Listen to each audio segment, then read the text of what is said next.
ಇನ್ನು ಹಾಸನದಲ್ಲಿ ಕಾಂಗ್ರೆಸ್ ಜೆಡಿಎಸ್ ಮಧ್ಯೆ ಮುಗಿದಿಲ್ಲ ಮುನಿಸು. ಹಾಗಾದ್ರೆ ಏನಾಗ್ತಾ ಇದೆ ಬ್ರೇಕಿಂಗ್ ನ್ಯೂಸ್ ನಲ್ಲಿ? ದೊಡ್ಡ ಮಟ್ಟದಲ್ಲಿ ದೋಸ್ತಿ ನಾಯಕರು ನಾವೆಲ್ಲ ಸರಿಯಾಗಿದ್ದೇವೆ ಅಂತ ಹೇಳ್ಕೊಂಡ್ರೆ ಕೆಳಮಟ್ಟದಲ್ಲಿ ಅಂದ್ರೆ ಹಾಸನದಲ್ಲಿ ಕಾಂಗ್ರೆಸ್ ಜೆಡಿಎಸ್ ಮಧ್ಯೆ ಇನ್ನೂ ಕೂಡ ಮುನಿಸು ಮುಗ್ದಂಗೆ ಕಾಣ್ತಾ ಇಲ್ಲ. ಜೆಡಿಎಸ್ ಸೋಲಿಸಲು ಪಣ ತೊಟ್ಟ ಮಾಜಿ ಸಚಿವ ಎ ಮಂಜು ಅವರು ಬಿಜೆಪಿ ಸೇರಿ ಜೆಡಿಎಸ್ ವಿರುದ್ಧ ಸ್ಪರ್ಧೆ ಮಾಡುವಂತ ಸಾಧ್ಯತೆ ಕೂಡ ಕೇಳಿ ಬರ್ತಾ ಇದೆ. ಕಳೆದ ಬಾರಿ ಗೌಡ್ರ ವಿರುದ್ಧ 1 ಲಕ್ಷ ಮತಗಳ ಅಂತರದಿಂದ ಸೋತಿದ್ರು ಎ ಮಂಜು ಅವರು. ಜೆಡಿಎಸ್ ನಿಂದ ಇನ್ನೂ ಅಭ್ಯರ್ಥಿ ಯಾರು ಅನ್ನೋದು ಫೈನಲ್ ಆಗಿಲ್ಲ. ಅಂದ್ರೆ ಜೆಡಿಎಸ್ ನಿಂದ ಪ್ರಜ್ವಲ್ ರೇವಣ್ಣನವರು ಸ್ಪರ್ಧಿಸ್ತಾರಾ ಅಥವಾ ದೇವೇಗೌಡ್ರೆ ಹಾಸನದಿಂದ ಸ್ಪರ್ಧಿಸ್ತಾರಾ ಅನ್ನೋದು ಇನ್ನೂ ಕೂಡ ಕನ್ಫರ್ಮ್ ಆಗಿಲ್ಲ. ಈ ಬೆಳವಣಿಗೆಗಳ ಹಿನ್ನೆಲೆಯಲ್ಲಿ ಕಾಂಗ್ರೆಸ್ ನಿಂದಲೂ ಕೂಡ ಒಂದ್ ರೀತಿ ಸೈಡ್ ಲೈನ್ ಆಗ್ತಾ ಇದ್ದಾರೆ ಅನ್ನುವಂತಹ ಮುಜುಗರ ಎ ಮಂಜು ಅವರನ್ನ ಕಾಡ್ತಾ ಇದೆ. ಯಾಕಂದ್ರೆ ರಾಜ್ಯದಲ್ಲಿ ದೋಸ್ತಿ ಸರ್ಕಾರ ಇದೆ. ಸೊ ಹಾಗಾಗಿ ಅವರು ಬಿಜೆಪಿಯನ್ನ ಸೇರಿ ಜೆಡಿಎಸ್ ವಿರುದ್ಧ ಸ್ಪರ್ಧೆ ಮಾಡ್ತಾರೆ ಅಂತ ಕೂಡ ಮಾತುಗಳು ಕೇಳಿ ಬರ್ತಾ ಇದೆ. ಹಾಸನದಲ್ಲಿ ಕಾಂಗ್ರೆಸ್ ಜೆಡಿಎಸ್ ಮಧ್ಯೆ ಮುನಿಸು ಇನ್ನೂ ಮುಗ್ದಂಗೆ ಕಾಣ್ತಾ ಇಲ್ಲ.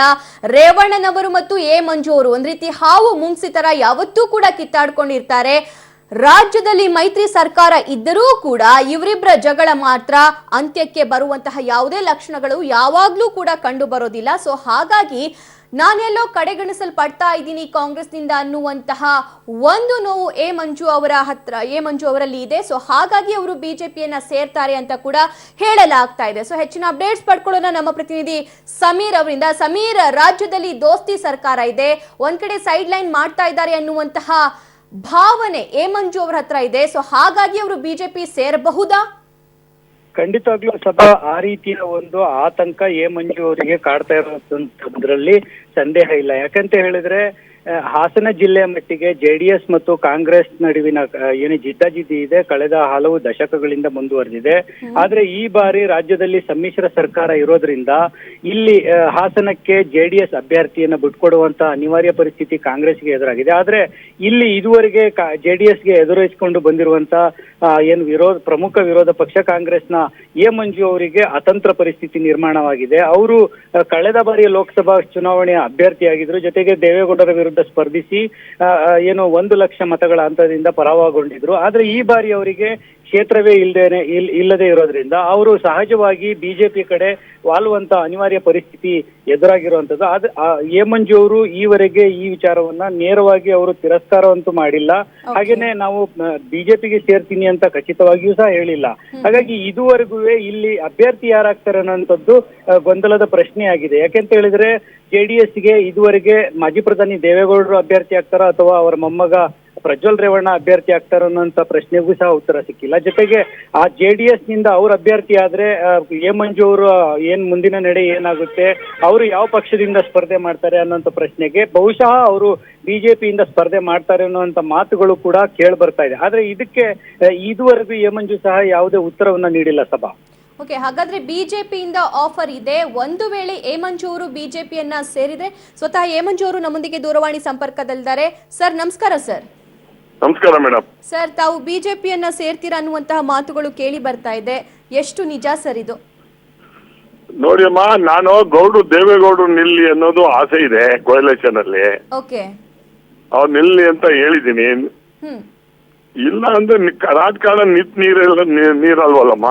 ಓಕೆ, ಹಾಗಾದ್ರೆ ಆಮೇಲೆ ಯೋಚನೆನ ಆಮೇಲೆ ಮಾಡ್ತೀವಿ. ನಮ್ಮ ಹಿತೈಷಿಗಳು ಪಾರ್ಟಿ ಕಾರ್ಯಕರ್ತರು ಎಲ್ಲ ಏನ್ ಹೇಳ್ತಾರೆ ಅವ್ರ ಮೇಲೆ ತೀರ್ಮಾನ ತಗೋತೀವಿ. ಹಾಗಾದ್ರೆ ಪ್ರಜ್ವಲ್ ರೇವಣ್ಣನವರು ಅಲ್ಲಿಂದ ಸ್ಪರ್ಧಿಸಿದ್ರೆ ನೀವು ಇನ್ನೊಂದು ಪಕ್ಷದಿಂದ ಸ್ಪರ್ಧಿಸೋದು ಕನ್ಫರ್ಮಾ?